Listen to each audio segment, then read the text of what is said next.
if you are lighter, there are rewards almost, and there's advantages to being lighter, whether it was even in school. Who liked you? Did the boys like you? Did they think you were pretty? No, Alaba, be athletic, be, all these things. Be funny. That was the other one. And so I think it wasn't ever direct conversation, but it was always in the language that was used, the kind of stories that were being told about who got what and how, that you realize that, in this language of beauty, I don't think I'm there. This is Salam and Hello, where stories of joy and justice vibrate with the rhythm of Africa and the diaspora.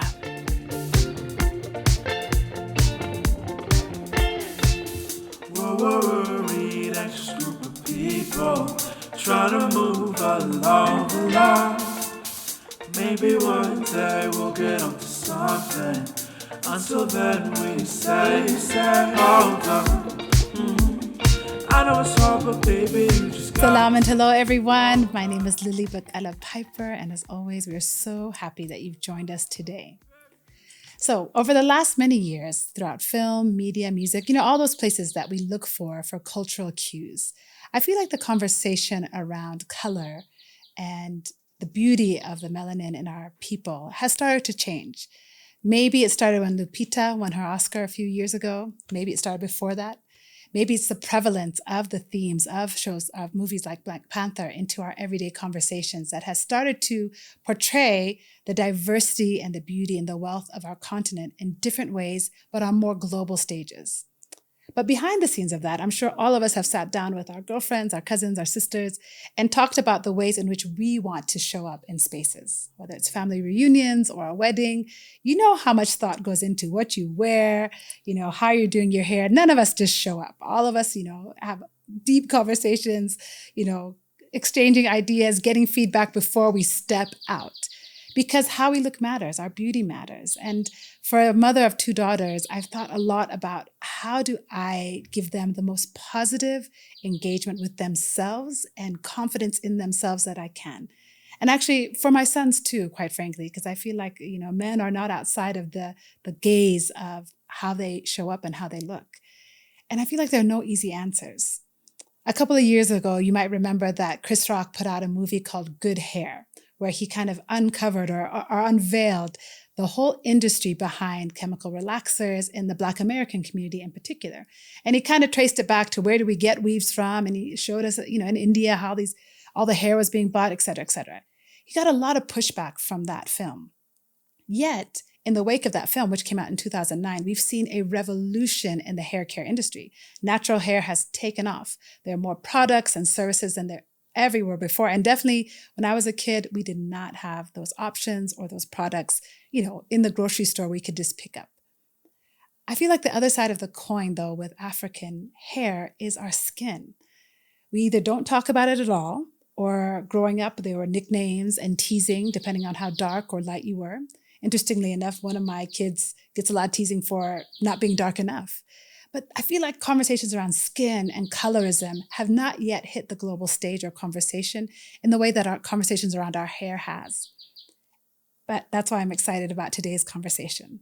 We have a friend of the show, my producer Rahma, during some of our conversations about topics that we want to talk about this season, mentioned her dear friend, Alaba Angole. Alaba is a Zambian. She's a researcher. She's currently a Rhodes Scholar at Oxford University. And she is deeply thinking about the impact of colorism and skin bleaching products on our communities, not just in Zambia, but across the continent and the diaspora. Alaba's research has not just been specifically in this one area, but she is a student of many different disciplines. She has studied chemistry, she's a social anthropologist, and now she's really focusing through her work underneath this sponsorship as a Rhodes Scholar of looking about how to deconstruct social constructs around colorism, gender inequity, gender-based violence, and sexual assault. Her research sheds light on the intricate social dynamics of skin bleaching goods, that's hard to say, by the way, skin bleaching goods, and the business as well as the infrastructure, network, and toxicity issues. So basically, how this big industry creeps into our everyday lives, affects our identity, affects how we engage with each other and the world. It's a really important topic. And I think the more we know, the better we can do. You know better, you do better. So I'm really delighted to welcome Alaba. See, we were talking before. I knew I was going to mispronounce it because she was telling me the different words that people use, a different way they say her name. So Alaba. So pleased to have you here and so delighted to talk about your research today. So thank you for you. being here on Salam and Hello. Thank you for having me. So I've given a bit of a long intro to this because I think it is not a secret topic, but I know for myself, I've never really read the research around skin bleaching products or colorism. And I just have my experience to go on. And I feel like that's where so many of us are. So tell me, it's not a new topic, but I think the understanding of it is. So tell me, as you're looking at the topic, what are some of the roots you see for why colorism is something that we still deal with? And secondly, how would you define it for maybe the person who hasn't really had a term for what they maybe have experienced? Yeah. So I'll start with the definition.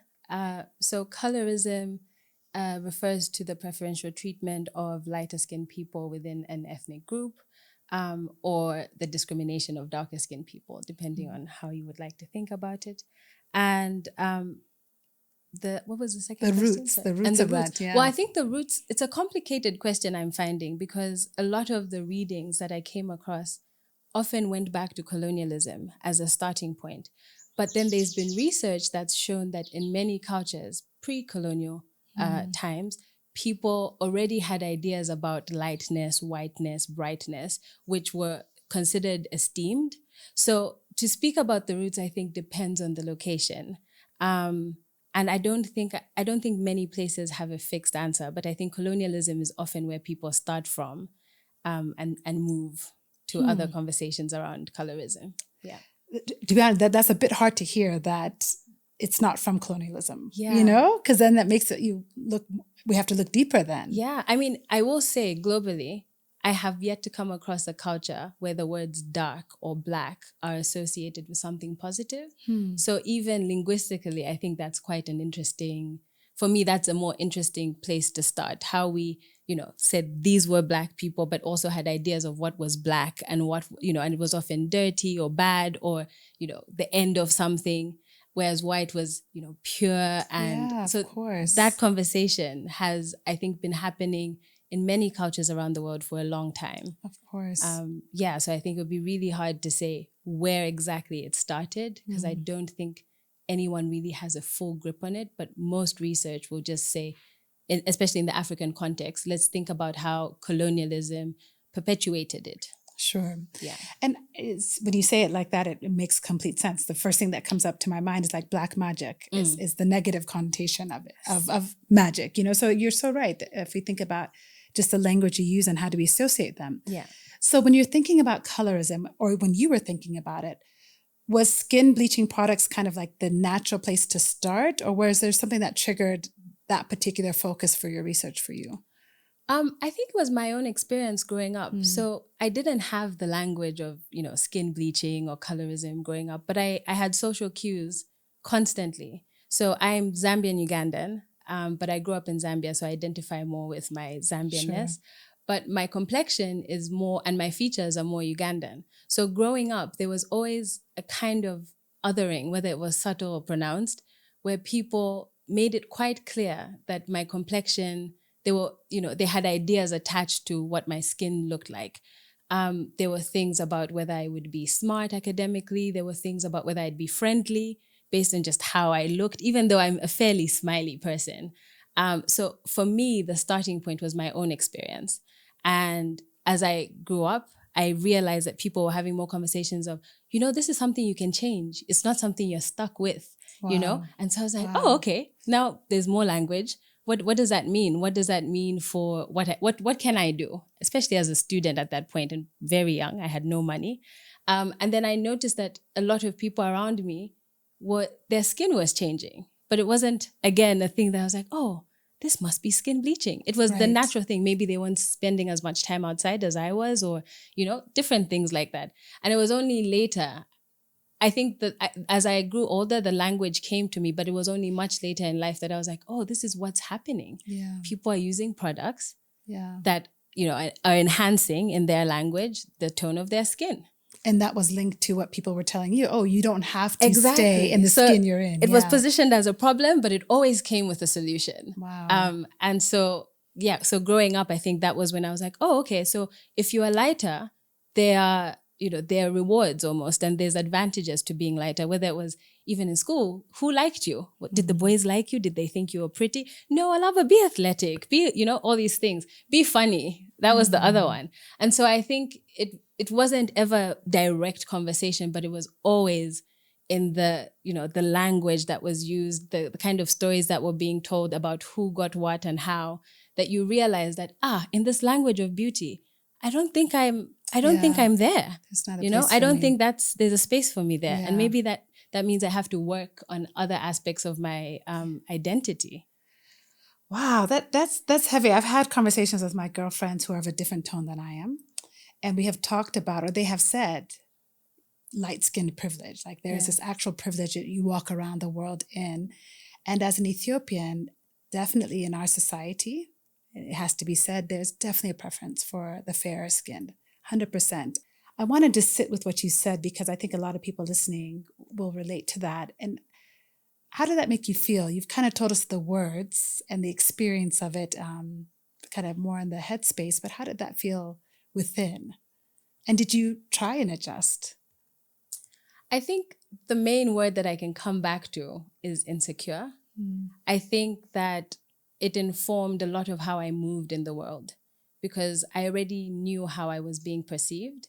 And every space I moved into, I already came with that baggage of, these are the ideas about me that people have. But I will say that sitting here now, many years later and many experiences later, I have such a different sense of self. And I'm really grateful for that because there's so many experiences that happened that shouldn't have if I had the confidence or if I had a sense of self that was more solid. So it definitely made me feel, it made me feel othered in many ways. And to be honest, I probably did nothing about it. One, because I was a poor student. And secondly, because my mother would have not tolerated it. She was very much, you are beautiful, you are beautiful. And, I'd always say, you have to say that. You're my mother. Yeah. But my mom is actually, I think she's always been very, she's always been a pillar of strength in that way, that she's always reminded me, even though, to be honest, she may have had her own worries. I remember when I was going to university for the first time, I was thinking about going to University of Cape Town. And I know that one of the thoughts that she was constantly thinking about was, how are they going to treat her? Because already here, when she's close to home, I'm constantly having to console her about the bullying and people saying, all kinds of things about her. When she's out there and, in Cape Town's fairly white. Very, very white. And the experiences that you have there. Yeah, and the founding of apartheid is exactly. there. Yeah. And so I understand where those feelings came from. But I think even though she had that, she always reinforced that I was beautiful, Black was beautiful. She kind of borrowed all these, conversations from elsewhere. And I think that was really helpful in me progressing to a more confident person. Well, we have to appreciate your mom for, I'm sure, many things, but particularly of also positioning maybe your mindset to be able to think about this now as research and how important that is. I'm just thinking about so many circles in which, outside the continent, I think primarily in the diaspora in particular, where you not only are not in a Black country, but then you may not have a critical mass of Black people around you to reaffirm your identity in so many ways, and how important this research will be. So as you started off kind of your process of starting to think about researching this, what were some of the things that you immediately discovered about this industry or about the products that were being used, across the continent? I think one of the main things that drew my attention was the toxic chemicals that were being used, and often the ways in which the industry kind of greenwashes what it is that they're doing. The labeling is it's organic, it's natural. Is that what it means by greenwashing? Is that they put that kind of a I don't leaf think on that's the container? The exact word, but it's the word that I think they use it in a different sense for when companies that are doing a lot of environmental damage come in and say, oh, but we're actually doing these good causes with the environment and we're helping climate change in this way. So they kind of, cleanse themselves. Yeah. Exactly. Yeah. And I think it's the same. So you're having, an industry that knows that they're pumping all kinds of chemicals into people, but sometimes there's mislabeling. I was very interested in that. I was very interested in how the users themselves, who often see the effects of the products, are dealing or negotiating that kind of toxicity. What does it mean to them? Because when I think of toxicity, I think of risk. So how are they negotiating that risk? Yeah. And are they finding that that the reward makes sense, you know? Because it's one thing to be very critical of people who use these creams or products. And it's another thing to actually say, let's think about how and why they're in this position. Absolutely. And use that as a conversational starter rather than it being, we know who you are, and, you know, problematize their whole experience. Yeah. I think that's less productive. And I think that's why anthropology has been really meaningful to me, because it allows me to sit with people and get to their whys, you know? Absolutely. Well, it makes me think about how I shouldn't say I'm sure, but it seems to me that a lot of times as Black women in particular, because of the treatment we've received from society, there is a level of shame that we either are unaware of entirely in us, or we carry because of however we don't fit into whatever place we are. So you saying, you know, wanting to interrogate their whys becomes really important, because I am wondering if a woman decides to do, you know, introduce toxicity into her routine, how do you as a researcher kind of make it separate from an issue of not necessarily shaming her, but introducing that element? Or how do you know what I mean? It feels like a very tender point, because this is your skin, your largest organ, I think, right? Yeah, if I'm it is. correct. Yeah. So it's not a small thing. So how do you parcel that out as you're either exploring the research and or, you know, talking to your subjects? Yeah, I think the one thing is that the researchers who've come before me, a lot of them, their work pathologized users in a way that didn't quite connect with the experiences or conversations I was having with people who use these products. There was lots of conversation of they have inferiority complexes, they have no sense of self, they hate themselves, all of these things, which are quite heavy things to put on people. Of course. And then I have conversation with someone, and this is one of the most confident people, and they use the products, and for them, it's a calculation. These products make me look more beautiful, which means I have more this, you know? And that for me has always been more interesting. And I think the other thing is anthropology as a discipline, even though it has a very hectic history, what it's allowed me to do, or the skills that it's given me, are the ability to take away my own views of the world, my own understandings, and make room for how other people make sense of the world and make that safe. And I think that's really important with this kind of work. When you're speaking to how people take care of their bodies, when you're speaking to intimate practices, you can't go to the conversation with judgment because you won't get anywhere. It's much easier to approach the conversation and say, so what do these products mean to you? Why do you use them? What is this routine? You know, how do you afford it? How do you calculate that risk? Because another thing to remember is a lot of people using these products, and especially in parts of Zambia, can't necessarily afford the highest end of these products. You know? Wow. Yeah. So there's a lot of negotiation. And I think what helps me have these conversations and do that separation is there's just so many experiences out there in the world, and the ones that I have are so different from the ones that you have, and there's some similarities, and that's okay. That's, you know, it's really interesting that you put it that way. The words that jump out to me are like the sense of understanding, making sense of the industry, number one, or the people. Yeah. Creating more safety through your research, and then also coming to a conclusion that perhaps the use of these products for some people has to be okay. Like we have to create space for someone to sit with that as well. Yeah. Which kind of makes me feel like, for me, if I bring it down to, okay, how do I relate to that? Is, you know, the natural hair movement. I feel like when it first started, it was like, everyone get out of relaxers now. Yeah. You know, like we don't care what you have to do, grow it out, do the big chop, And then it's like now the last 2 or 3 years, everyone's like, listen, do what you got to do because life is people hectic. Going back. People are busy, you know. No one has time for a wash day. Who has time for out of 7 days to give it a whole day to just do your hair? And there's something refreshing about that in the sense that, okay, are we then reclaiming our agency as Black women in particular, just to say, you know what, I'm going to do what works for me. You can keep it moving however you need to keep it moving, you know? Yeah. But I guess the flip side is that toxicity that you're talking about and the risks that people are willing to negotiate. So some of the research and data I saw, and it's a bit old from WHO, was that In 2011, they said that around 40% of African women were bleaching their skin, which seems incredibly high. I don't think it's even, reflective enough. Yeah, because they would have to admit it, right, to ground. somebody. So there's, of course, that silent, maybe minority.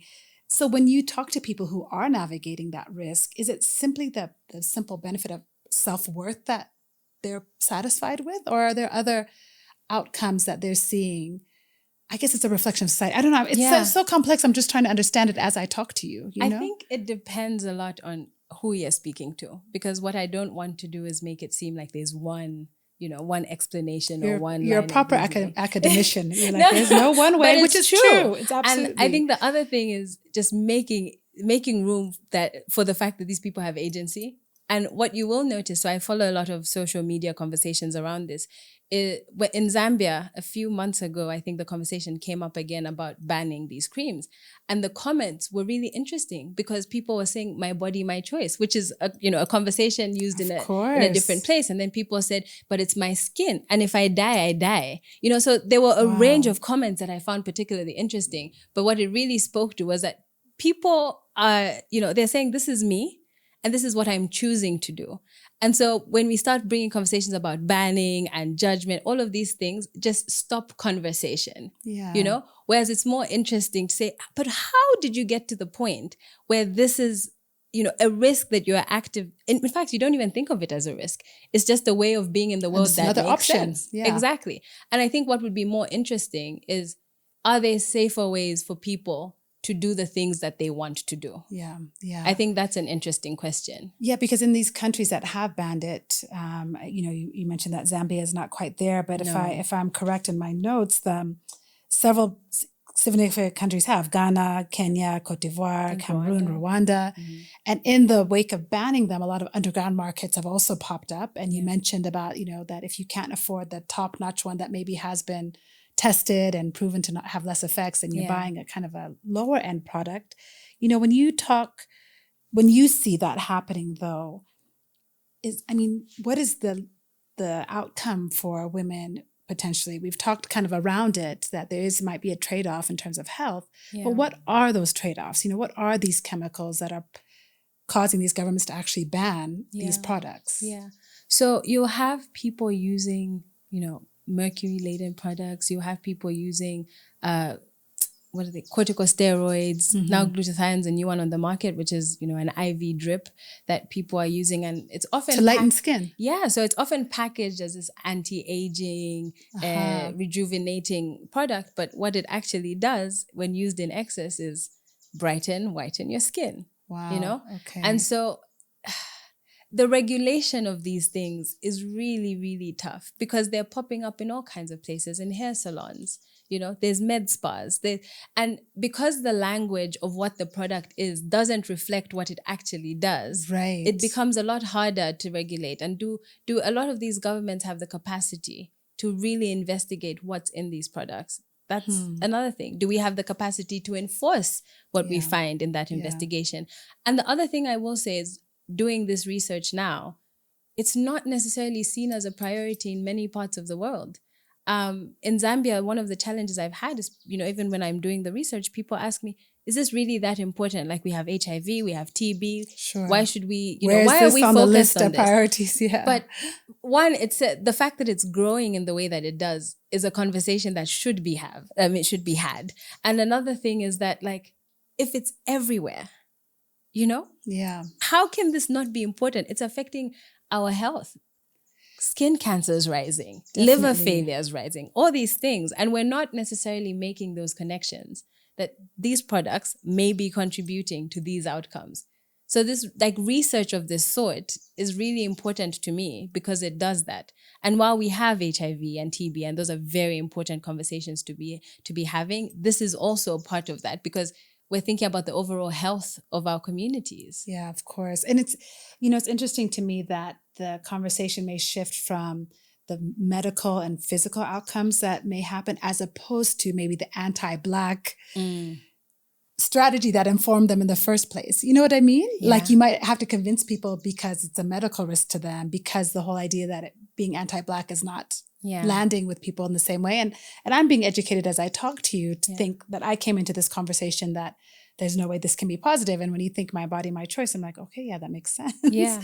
But I just have such a strong reaction to it. Like, how can this be anything but anti-Black, you know? But I will say recently, my husband traveled to India and he brought me back like a box of products. Yeah. Like it just was pretty wrapping. Yeah. Like, India has really perfected the art of like wrapping packages. I love that. He had no idea what was inside, but he's just like, I better bring my a wife gift. something back. So he brought me something back. So anyways, I opened these containers and I was like, and like you said, it said brightening cream. It did not say skin brightening or skin whitening. It said brightening cream. I was like, babe, you brought me back skin bleaching products? He's like, no, I didn't. I was like, let me show you. He's like mortified. But like you said, that like this, to me, that's where the subtle messaging does feel like it's anti-Black, right? Yeah. That's where it feels like to me that, you know, when you see people, and it's not just Black people, Asians as well, walking around with umbrellas outside, you know, you're thinking, what are you afraid of? Is it the health risk? Or is this an aversion to being darker? You know what I mean? The complication there is that a lot of the products in their marketing, they're all very packaged like self-care. Exactly. So in and you have many like ways, this beautiful, silky looking woman. People are taking care of flawless, themselves. and that's how they're selling in it their to you. in their view, they're taking care of themselves. This is a part of having a care routine, you know? So I think you said earlier that you have a strong reaction to it. And I think that's something I'd like to leave this conversation knowing, that you have to, with certain things, you have to kind of drop your own reaction to be able to make room for what's actually happening. Yeah. Otherwise, you will not be able to have a conversation that's productive or be able to be part of shifting any perspectives, because there's no base understanding. You know, even if the understanding is that I don't understand it, yeah, but absolutely. I'm curious about it. No, absolutely. And again, I hate to keep it coming back to hair, but I think it's similar, right? Like it's people judging women who get relaxers, thinking, but you don't know her life. You don't know, you know, their life and what they experience every day and what they have to do to make room for themselves, you know? And so I appreciate you checked me on that. Thank you. We did it very diplomatically. And this is why you're the researcher and I'm the podcaster. But I appreciate that, because I think at the end of the day, you know, we do need to make room for Blackness in all of its shades and forms. Yeah. But probably for people my age, so I'm, you know, late 40s, the person who comes to mind is like Michael Jackson, you know, and that just felt like a series for him when you look at his life of like self-torture and all that. So that's why I associate with, you know, when I think about skin, because that was not real, right? His skin. So I'm not sure. It's come up a couple of times. I'm sorry, I'm putting you on the spot. No. Like, I'm actually not sure, Jackson's but I skin think the conversations I've heard around Vitiligo, yeah. Then trying to balance out. Now, I don't know how much of that is, you know, factual.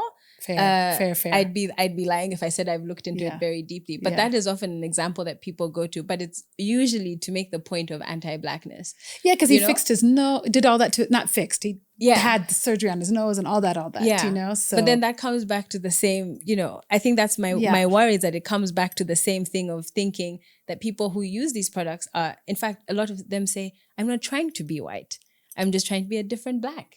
You know? And so it complicates our own ideas. Even my own, as a very dark-skinned woman. I'm sitting next to a woman who's told me that she was once my complexion, but now she's, you know, way, way lighter. And she feels that her life is better and that she's appreciated more and she's been able to have more success in her career. And then I think about myself and I think, but I'm also having success in my career. Yeah, no? I mean, but then also, to be honest, I can't take away the role of privilege in that. That's just what I was about to bring it to. Yeah, I think I've been very privileged in many ways. So again, to go to judgment immediately is hard. Fair. You know, because I might say, you know, even when I speak about colorism, sometimes I have this internal like contradiction. Like, I'm a very dark-skinned woman, and I'm, you know, I wouldn't say I've reached the peak of my success, but I think academically I'm on the path that I at one point could have only dreamed of. You know, and so. What does that mean for me to say that colorism is a thing, but to also be a person who's a Rhodes Scholar and at the University of Oxford, or all these things that people associate with success?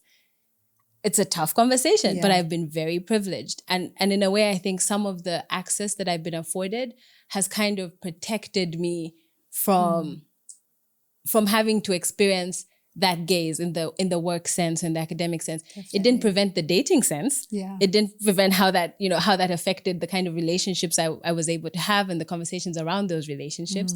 But in some ways, it's blocked out a lot of the things that other people of my complexion have to deal with. Yeah, I appreciate you saying that, because we all come to this with a lot of privilege. I come to this conversation with a lot of privilege. And yeah, I think as Black people, we still have to live with a world that interacts with us in very different ways, depending on how we show up. You mentioned your work as a Rhodes Scholar, though, so I want to go that way because you have studied law. I didn't even mention that in the intro. Yes. You studied chemistry, anthropology. You must bring all of those disciplines to you, to Oxford and to Rhodes Scholar. And first, can I just say, well done. Thank you. Sis, so proud of you. Thank you very much. I just met you today, but I feel such pride in, you being there. And so how do all of these disciplines show up there in the classroom with you, or in your own thoughts as you try and analyze and understand this research topic? I think I didn't plan for this journey to play out as it has. I'm really grateful that it has, because, it was all a mismatch at some point. And I remember my family, some people in my family thinking, what do you actually want to do? Law. What's your plan? And I didn't plan it, but I'm happy. I've ended up here. And so the chemistry, I feel, informs the way that I look at chemical composition of products, the way that I think about how they play with each other, and how they might react. And what, even when I think about how they are stored, how, the packaging, all of that, I think the chemistry then influences that. I will admit it's not as sharp as it should be or used to be, but it does give me an appreciation of how chemicals work. The law is really important for critical thinking. It's also really important for engaging with the kind of laws and policies around the body. I see the connection, yeah. Our rights with our own bodies. What kind of, what's consumer protection? What does it actually look like on the ground? What kind of regulatory authorities at play? What do they have? What's their mandate? I think being able to have that background helps me read this, helps me read this information with a bit more ease. And then the anthropology just gives me understanding, I think, a lot more grace, which I carry in my personal life, but also in my academic life. It just gives me, I think it gives me the room to let other people be whatever they are, however they show up. I'm always like, oh, this is fascinating. Where will this go? So I've benefited a lot from all these different fields, even though I didn't plan for it. I'm really grateful that they come together. And I hope to kind of sharpen them, even though sometimes you feel like, oh, have I lost this bit of me? Where's the legal mind? Yeah. But it actually comes together quite nicely in my research. Well, just listening to you talk is it's lovely to hear you talk. I just feel, again, such pride, because you are weaving a story of how the interconnectedness of the disciplines actually brings so much more understanding. And then to land at anthropology, where you're just curious. And allowing that curiosity to continue to make space, which is really, I think, such a powerful and beautiful piece. So when you think about your research, and as you talk to people, as you're researching, you were telling me that you're now at closing out your research, six more months or something like that? A couple more months of field work, and then I will write up and hopefully produce a body of work that is interesting. I'm sure it will be. I have no doubt about that.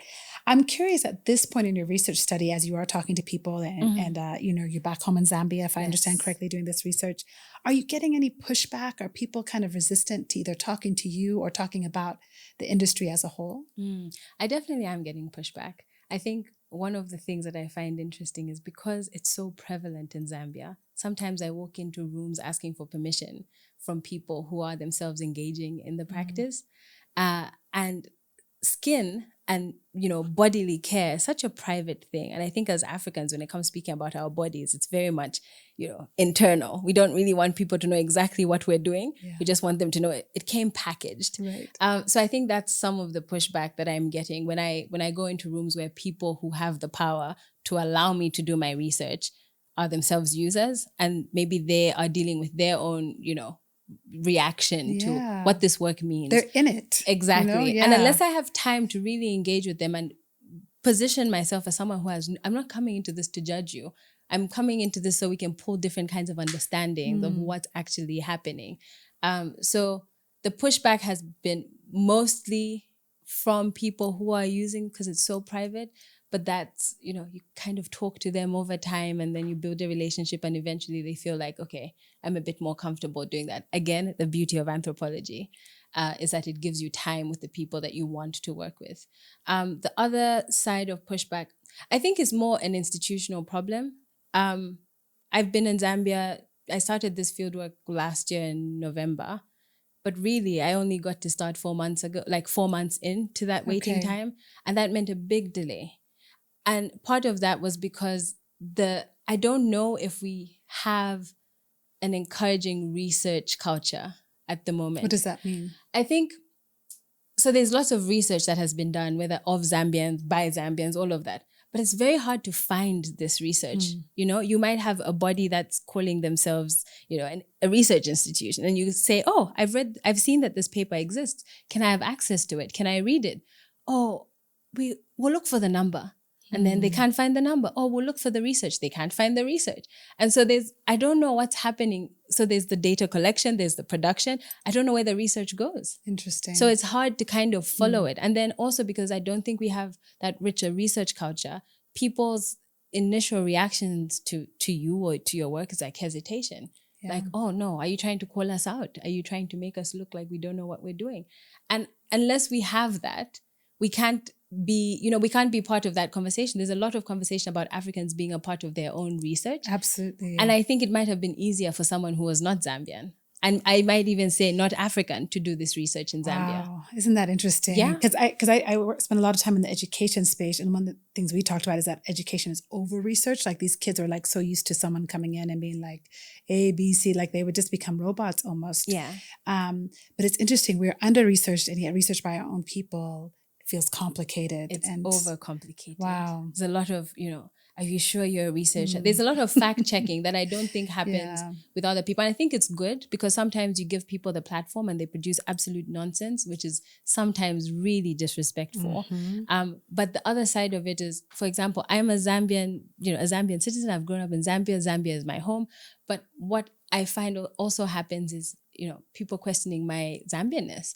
You don't look Zambian. Can we see your national identity? Why are you doing research on, so I have to go through so many more barriers than I anticipated before I actually start to do the research, before I actually start to have the conversations. And I think that lag is terrible if you think, and I think research is central to how, a country can grow, how things can shift. You have to have an understanding of what's happening.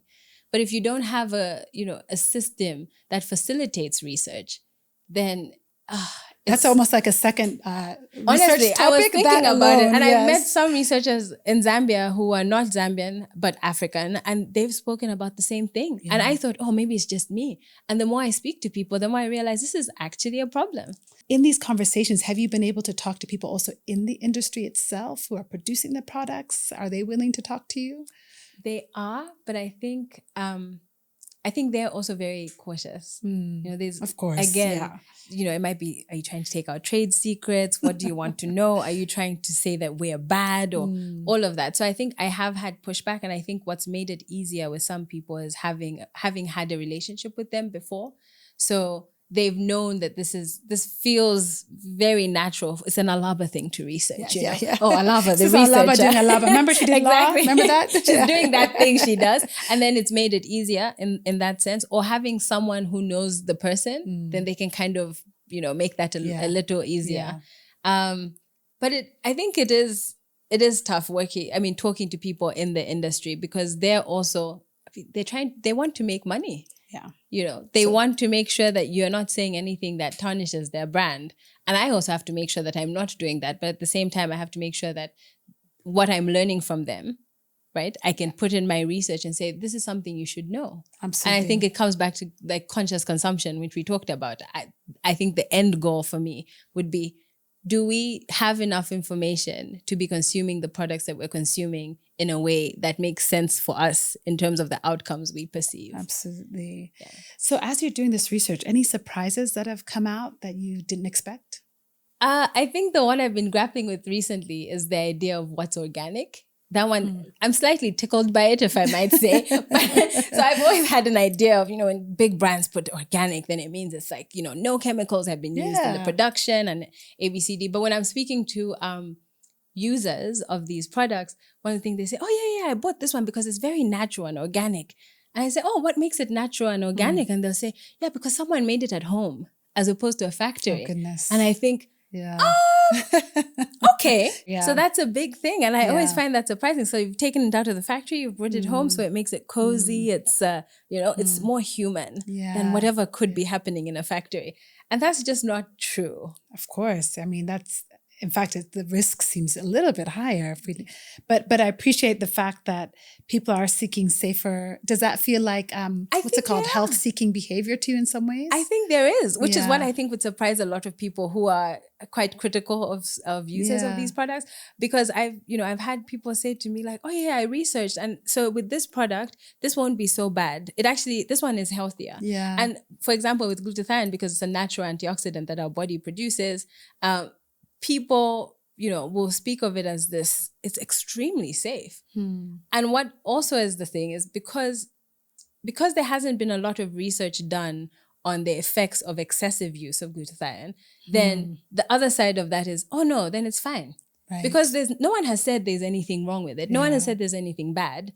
Therefore, it must be absolutely okay. Gosh, your research feels really timely then, because if we don't have long-term, which I know it's different, a scientific following a chemical through 20 years lifespan is different than what you're doing. But I think your research is so important, because what it sounds to me is like people are making decisions also in a void of data that speaks to them from maybe a source they can trust. That sounds what it feels like to me, like we're making decisions about things that, we're not necessarily informed on. But then again, there's the agency and all that you're balancing. So it's complicated. I mean, when you think about posturing the positive change, and in your research a year from now, let's say it's finished. Yeah. What's the impact that you want your research to have, either on the people that you care about in Zambia or on the industry as a whole? That's a tough one. I think the biggest thing I would want is conscious consumption. I think that's something I keep coming back to, that people are really empowered with the knowledge of what exactly is in their products. Because like I said, a lot of companies don't always disclose what exactly is in there. And that people then from that point move with a sense of knowing, And that's not to say some already don't feel like they are, but like, do you really know? Because I think because I said the industry isn't always honest, isn't always fully telling you, what's in them. How can you say that you're making a knowing decision? Right. Right. Yeah. So I think for me, that would be one of the biggest outcomes. And also having policy that makes it so that, not just policy, but enforcement of that policy, that makes it so that we have access to safe products that allow us to do the things we want to do. Whatever that is. Yeah, I think the main thing, and that might be a bit idealistic, to be honest, but the main thing is that the things that we're using on our bodies are safe. Absolutely. I mean, feels like to me like the starting point. Let's at least start with a place of safety, that someone is not, sitting in the aisle, which that feels like a long way off just for any consumption, right? All these days, I mean, it's like our skin, it's our hair. Our mascara. That was the one I learned about. Shampoo. Oh no, is there stuff in those? Sometimes when we do research, the other side of it is you want to just throw away everything you own. Even when you think about food, for example, if you actually looked into a lot of the processing, we'd find ourselves with little to nothing. Absolutely. So it's a tough one to navigate, because a lot of these things are symbols of modernity as well. And we want to be modern people. We're sophisticated. Convenience. Yeah, exactly. Yeah. But the other side of that is that we're exposing ourselves to more chemicals than ever. It's in our soaps, so it's not just these products, even though that's what I'm focused on. We have all kinds of intimate exposures to toxicity that sometimes we're really taking for granted. But I think if you look at health statistics, it becomes quite clear that what our bodies are taking in, the kind of exposures we're having, are extremely abnormal, and they're only getting worse. So when we think of, like I've been at the Climate Change Summit this week, and you're thinking about what's happening to our earth. I'm like, we need to think of our bodies as this earth too, because the contamination there is almost as bad here. And so we, in contaminating our own bodies, are also contaminating the earth. There's this kind of cyclic thing going on. And I'm not sure how we will stop it or how we will manage it. But thankfully, there are other people who deal with the, what do we actually have to do? I just say, hey, this is what's happening. what can we do, you know? Oh, And but that's you're enough. doing it so powerfully. I mean, just listening to you, you are also a poet because you've put together those words and complicated things, calling our bodies an earth. I don't know, I'm looking at you guys beyond the camera because I don't know if you felt that like I felt that, but I felt that, you know, our body is another earth and how we care for it is so incredible. It's the only earth we have, right? Yeah. This is the only earth we have and this is the only earth we have, Yeah. you know? We So need to think both about of it them like need that. our care and our dedication. Yeah. Well, you know, I guess lastly, before we wrap up, as you talk to, you must have so many people, younger researchers, not Yeah. Zambians, but they could be Zambians. Yeah. Younger researchers, academicians, our students who are looking at your path and, you know, aspiring to the same, maybe different disciplines. But, you know, what advice do you have, particularly for us on the continent and those young people who may go into similar or diverse fields of research as they're starting out their academic journeys? You know, what have you learned so far that you would want to pass on to them? I think I've really learned how important it is to show up. And it seems like a very simple thing, but for me, it's quite challenging. Just show up and build that muscle. Having conversation is just a starting point, you know, share your research, kind of have this external pride. This is something I don't even do enough, but I wish I could, you know, go back and have built that muscle already and already be out there constantly talking about this is what's happening. This is what's happening. So I think I would really encourage young and old people, whatever, you know, Wherever you throughout, because Yes. we're always learning. Just show up and your voice actually matters. I think being African, there's sometimes this especially Zambians, we're very humble people, you know. And while that was cute growing up, perhaps, when I was in, you know, rooms in Oxford in lectures, that didn't serve me. It didn't serve me at all. Yeah. In fact, it disadvantaged me because I didn't know how to speak up. I didn't know how to say, oh, I have an idea. I didn't know how to contribute to the conversation.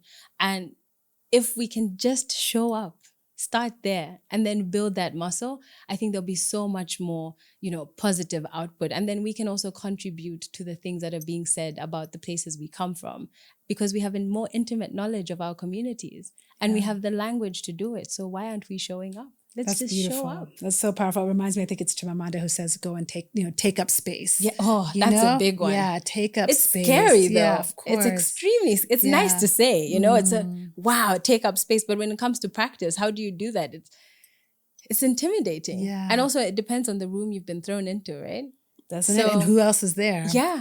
And often we think that the people who are there know more. And one of my struggles, I would say, is being worried about sounding silly or not knowing what I'm talking about. But even that knowing is part of the process. And being able to embrace that is so important. So showing up now is an example of that. It took everything out of me because I was extremely nervous. But even having had the conversation, I feel extremely fortunate to be able to show up. And I hope it will speak to someone. Oh, I really do. We are so fortunate that you have the time. Like I said, Rahma has been talking about you. So we're like, fine, bring her. So the fact that you're in town this week just feels serendipitous because we're just starting season 2 filming and this conversation has just been so, so rich. Thank you, Alaba, for the research you're doing, for the way you show up, the light you're casting on these shadows, you know, so that we all can have conscious consumerism. I like that idea a lot. Thank you, Lily. Well, before we let you go, we always ask our guests 2 questions. Okay. These are impromptu, but very low bar. Okay. As an Oxford student, you're going to think these are silly questions. Let's see. So what's your favorite drink? Ooh. I'm going to be boring and say, oh, no, I was going to say water. But Please don't say, don't say water, anything water. I'd say, depending on the day, it's either a nice glass of red wine Okay. or tea. Those are the 2 things I go to all the time. I can understand why you would say depending on the day. It depends on the day. Yes. Okay, those are 2 popular answers around here. We can accept. Yeah, thank you. We would have taken water Water's too, good but to hydration, people. Yes, it's the key, and it's the key to that beautiful skin of yours. So Exactly. You need the water. You do. You can't live without it. And then the last question, you know, we focus on stories of joy and justice, and we were talking before the show, and I feel like talking about who we are, our beauty, to me is joyful. And then you're bringing such justice to us by researching it and helping us understand this field of beauty and beauty products better. So thank you for the work that you're doing. But then we also just want to know, what is bringing you joy? Oh. Right now, people, I'm surrounded by, the best people, just so loving, so empowering, so kind. Yeah, I think honestly, it's not even more complicated than that. The people around me. I think I'm in a season of experiencing a lot of love and encouragement. Even Rahma pushing this conversation, knowing how I felt, my partner, it was so much love. Yeah. So that's bringing me joy. And I think it also puts me in the position to give joy, because I'm coming from a very nourished. Your cup is full. Yeah, my joy cup is very full. Hey, so. We love that. We love that completely. Well, you've made our cup full, both of knowledge, understanding, curiosity. I feel like you've filled many cups today. You are too kind. So thank you for that. And when you become Dr. Angole, yes, I hope you'll come back, because you have a lot to teach us, honestly. And we'll come and celebrate you with a big bottle of red wine. I look forward to it. I look forward to coming back to this conversation with, more information. Well, I mean, this has been so rich and deep, and I've completely flipped where I started this conversation with, because I was coming from this angle and you made me look at it from another direction. So I've done my work. Thank you. You've done your work, and it continues. And so thank you. Thank you for being on Salam and Hello. It's been such a wonderful conversation. It's been a pleasure. And listeners, I'm sure you have enjoyed this as well. So if you have questions for our sister Alaba, please send us a message. You can find us on Instagram, Facebook, Twitter at Salam with an E and Hello. We would love to hear from you, hear what you thought about the episode. She's researching, but we'll pass the questions on if they come. And of course, we would love for you to share, like, subscribe to the show. It really, really helps us out. And until we meet next time, be well. I know it's hard, but baby, you just got to hold on. I know it's hard.